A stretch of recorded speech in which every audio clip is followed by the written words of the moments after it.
Fala galera do RF, beleza? Para quem não me conhece, eu sou Tony Rufino, coordenador de RF e proprietário da empresa Rufino Backline.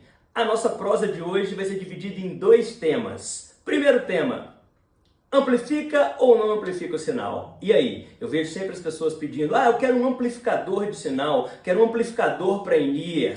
E aí? Amplifica ou não amplifica? E segundo tema do nosso vídeo é como escolher o seu distribuidor de RF ou o teu combiner no mercado. E como que eu faço para escolher? Bom, vamos então à primeira parte. Amplifica ou não amplifica? A resposta é não, tá? Isso é um grande mito de mercado. Não sei se são vendedores ou não sei se são lendas urbanas ou não sei o que acontece. Mas o equipamento em si, tá? Tanto o distribuidor de RF quanto o combiner não amplificam o sinal, salvas algumas exceções, mas que não são nem homologadas e nem vendidas no Brasil, tá? O que é vendido hoje no Brasil, das marcas que a gente mais conhece aí, Shure, Sennheiser, MGA, não, nenhum deles amplifica o sinal, tá? Então, como que nós vamos começar a nossa prosa? Pensando aqui, isso aqui é um distribuidor de RF passivo, tá? É um AS212 da MGA. Como que funciona? É um splitter de 1 para 2. Então você entra com o sinal aqui, ele divide para 2 aparelhos. Entra com o sinal da antena aqui, divide para mais 2. Isso é feito de forma passiva, tá? Então o que acontece? Quando a gente faz qualquer combinação ou distribuição de forma passiva, você simplesmente perde 3 dB de sinal. Então, o que esses equipamentos que são distribuidores ativos fazem? Eles compensam essa perda de sinal. Então, num aparelho como esse ou como esse aqui, você tem a divisão de 1 para 2 e de 2 para 4. Então, você perdeu, teoricamente, 3 dB na primeira divisão e mais 3 dB na segunda divisão. Existe um amplificador? Existe um amplificador de RF interno aqui dentro, sim. Mas o que ele faz? Ele é calculado justamente só para suprir essa divisão. Então eu pego o sinal, eu amplifico ele uma quantidade suficiente para na hora que eu dividir esse sinal em 2 e em 4, eu ter na porta de saída, né, no caso do distribuidor de RF, ou na porta de entrada, no caso do combiner para in-ear, o mesmo sinal que está chegando. Então, para quebrar esse mito de vez, tá, pessoal?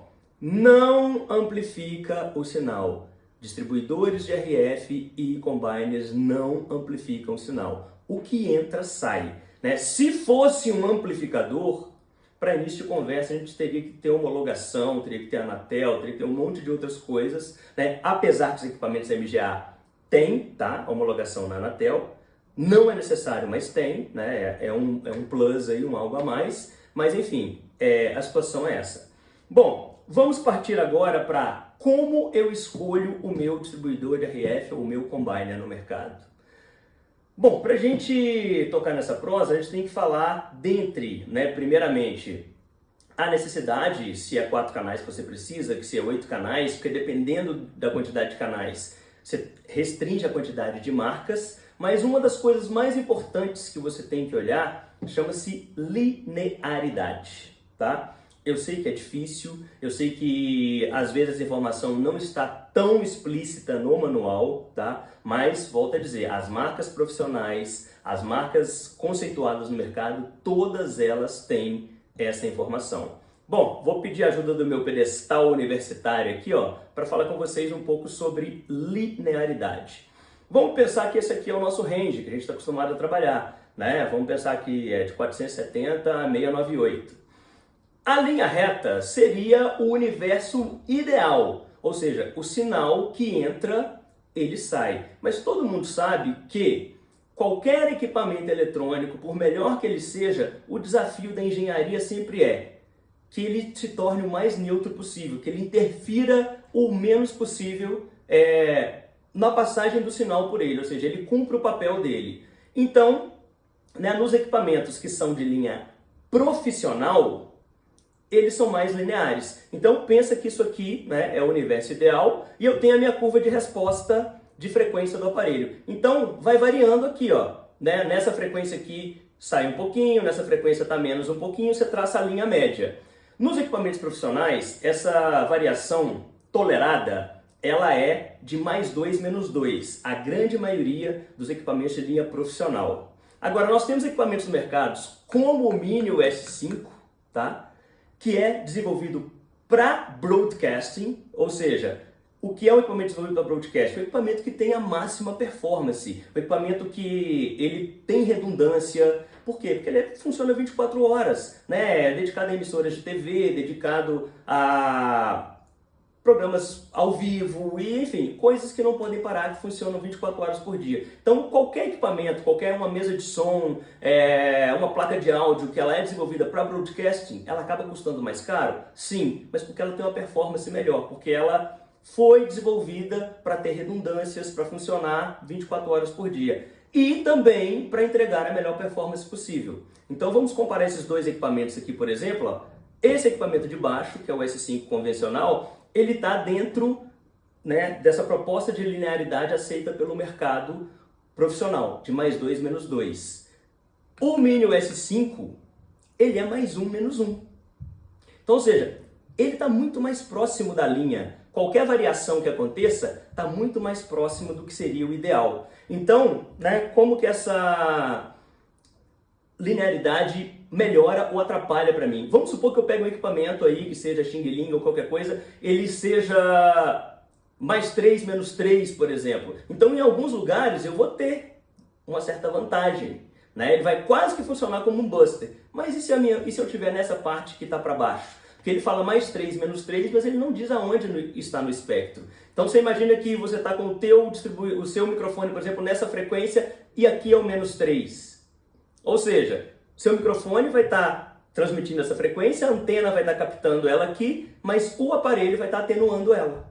Então o que vai chegar na tua base vai estar 3 dB atenuado em relação ao que a antena recebeu. Ao passo que se você pegar um equipamento linear, mesmo que esteja na parte baixa, vai estar muito mais próximo do ideal. Então, pensem tecnicamente na hora de escolher o teu equipamento. Pensem muito na linearidade. É isso que vai fazer diferença na escolha do teu equipamento. Então, vá lá, perca um tempinho, leia o manual, procure as especificações e aí sim você vai entender o porquê que um equipamento que é feito para broadcast custa mais caro. Esse cara aqui, por exemplo, fonte redundante, né? Eu tenho a fonte dele aqui atrás, mas eu posso entrar com a fonte secundária aqui na frente. Então, ou seja, eu consigo ter um sistema de antena A separado de um sistema de antena B. É como se eu tivesse 2 aparelhos funcionando juntos. Porque essa fonte redundante alimenta uma parte e alimenta a outra de forma separada. Então, mesmo que hipoteticamente, um lado do meu distribuidor queime, pare ou que qualquer coisa aconteça, eu ainda tenho o outro lado funcionando. No caso desse cara aqui, por exemplo, né, o S5 convencional, ele tem uma única fonte. Vamos supor que eu tenho um problema. Eu tive um problema.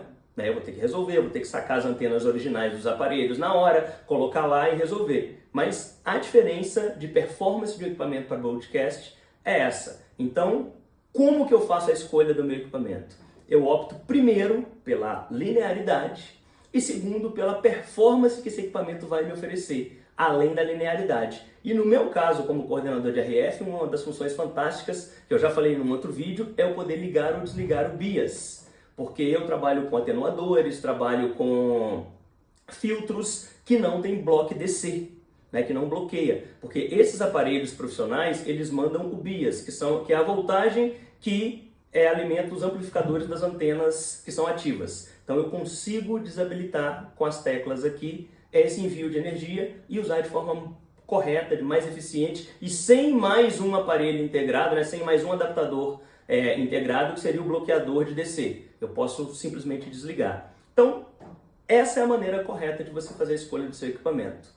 Pela performance e principalmente, voltando, pela linearidade. Né? A gente pega equipamentos aí, eu já peguei equipamento chinês que deu -6 dB em uma determinada região. Então você imagina, né? Você está falando de equipamento de +1, -1 e você tem equipamento com -6. Então o equipamento ele precisa ser linear. né? Aí você fala, mas eu vou pegar todo para cima, a parte que é para cima é vantagem.